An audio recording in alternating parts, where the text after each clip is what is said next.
Head Championship point को rally. Rajan. Fahad Raja. Kenny Spike.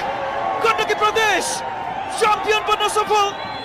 6औं संस्करणको tiger cup 2026 को उत्कृष्ट प्रदर्शन फाइनलमा नेपाल पुलिस क्लबलाई हराएको छ. विभागीय टोलीलाई पराजित गर्दै घरेलु टोली उपाधि चुम्न सफल, घरमै राख्न सफल. तेस्रो पटक उपाधि टाइगर कपको इतिहासमा पहिलो संस्करण, तेस्रो संस्करण र 6औं संस्करणको च्याम्पियन बनेको छ. सञ्जु विक्रम शाहको कप्तानीमा यो टाइटल चुमेको छ. गत वर्ष फाइनलमा पुलिससँग नै हारेको थियो. त्यो पीडालाई बिर्सिएको छ. गण्डकी प्रदेश भलिबलको शान र आज फेरि पनि आफ्नो गढलाई, आफ्नो किल्लालाई सुरक्षित गरेको छ. What a team, what a performance and what a journey. Champion, विजेता. हेर्न सक्छौं अतिथिहरू र ठुलो ठुलो जनसागरहरू लिएको थियो. निराश बनाएन विभागीय टोली. निकै राम्रो प्रदर्शन रेशम सन्त्यालबाट, तर अन्तिम सेट एकदमै कमजोर बन्न पुग्यो.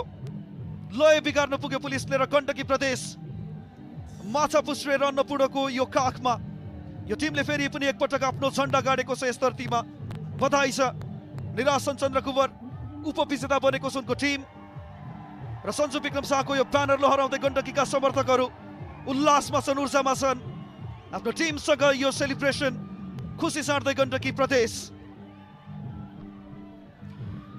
गण्डकी प्रदेश टिम जुन रूपबाट पहिलो सेट गुमाएको थियो, त्यसपछिको लगातार सेटहरू आफ्नो पोल्टामा पार्दै च्याम्पियन बनेको छ. 6औं संस्करणमा आएर र धेरैलाई थाहा छ डिफेन्डिङ च्याम्पियन हो नेपाल पुलिस क्लब.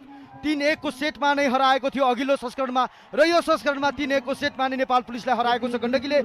23-25, 28-26, 26-22 र 25-17 को सेटमा 3-1 को सेटमा गण्डकी प्रदेशले नेपाल पुलिस क्लबलाई पराजित गरेको छ. मैले भनिरहेको थिएँ अघिल्लो संस्करण यही दुईटा टिम भिडेको थियो, गण्डकी र Nepal police club. Nepal police क्लबले गण्डकी प्रदेशलाई 3-1 को सेटमा नै पराजित गरेर अघिल्लो संस्करणको 5औं संस्करणको च्याम्पियन बनेको थियो र अहिले भने त्यो फेरिएको छ. सेम त्यही भएको छ. गण्डकी प्रदेशले नेपाल पुलिस क्लबलाई सेम 3-1 कै सेटमा हराएर च्याम्पियन बनेको छ. 6औं संस्करणको tiger cup Ncell 6 tiger cup 2026 powered by extreme energy drinks को विनर बनेको छ गण्डकी प्रदेश र उपविजेता बनेको छ नेपाल पुलिस क्लब.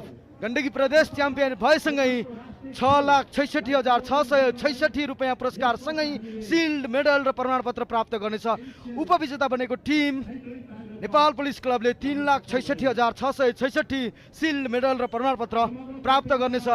यो खुसियाली छाइरहेको छ. गण्डकीको समर्थकहरू यो चाहन्थे नेपाल पुलिस क्लबले जुन रूपबाट फाइट ब्याक गरिरहेको थियो, विशेष गरेर नेपाल पुलिस क्लबका लागि बागलुङका खेलाडी रेशम सन्त्याल आज यति मजासँग छाए कि उनको तारिफ जति गरे पनि कम हुनेछ. उनलाई साथ दिनको लागि पहल गहत राज, बलराम गुरुङ, दीपक राज जोशी, रविन नगरकोटी लगायतका खेलाडीहरू उनलाई साथ दिन तयारी थिए.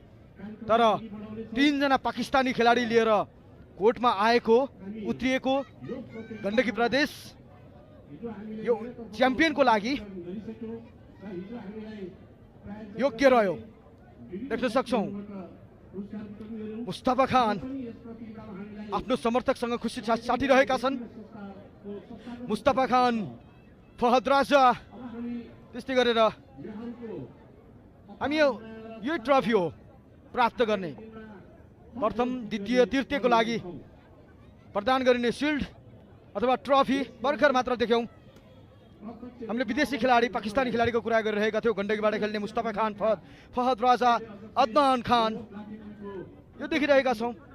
बेस्ट प्लेयरहरूको लागि पनि यो रहेको छ. अब गण्डकी प्रदेश र नेपाल पुलिस क्लबको फाइनल खेलमा कस्ता उतार चढाव आए हामी एकछिन यो हाइलाइट हेर्नतिर